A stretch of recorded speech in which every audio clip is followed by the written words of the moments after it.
Hey everybody, Jay Pitts, a broker owner at RE/MAX Premier Properties. I'm back for another episode of JTP University, and today we're going to discuss the importance of reviewing the settlement statement with your client prior to them going to the closing table.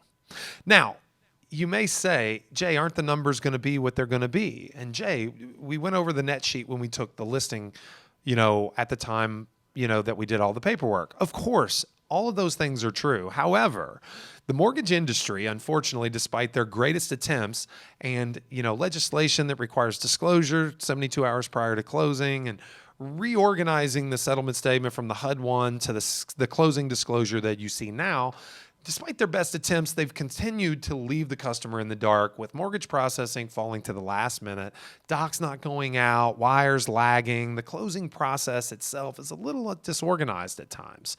Your client, who doesn't do this every day, they don't have the stomach for it, they are trusting you, their advisor, their shield, right, from all of the stress of the process, to do what's best in their best interest and make sure they understand the financial aspect of the transaction before they go have to sign on the dotted line.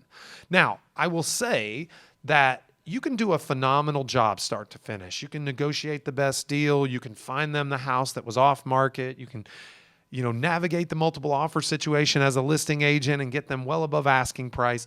But if you screw up the closing, that's all they will remember. That's why I talk about possession being such an important part of the transaction. Negotiating possession is really impactful because it's the last impression is the one they remember, not the first impression. Real estate is a little unique in that regard, okay? So if you've taken the time 24 hours prior to the closing and you've gone over every line item on that closing disclosure, you've compared it against the net sheet if they're a seller that you gave them at the time of listing. You give yourself an opportunity to be right, take your pat on the back, right? Make sure they know to the penny the check they're going to be walking away from the closing with. And it's a victory lap for you as a credible professional to have a client that walks into that closing room with the most confidence that they could possibly have, that the closing plays out to the letter of how it was described to them by you.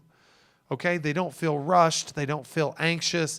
They get to sip a cup of coffee, eat a little chocolate bar from the dish on the, well, I guess that's a pre-COVID practice, but they get to have a lucky closing mint.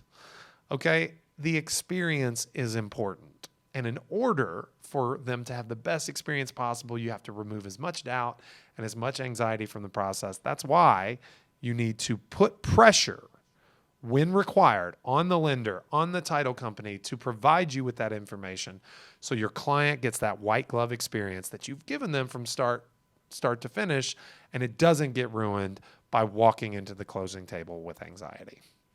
Once again, broker owner Jay Pitts, RE/MAX Premier Properties, host of JTP University. We'll check in next week.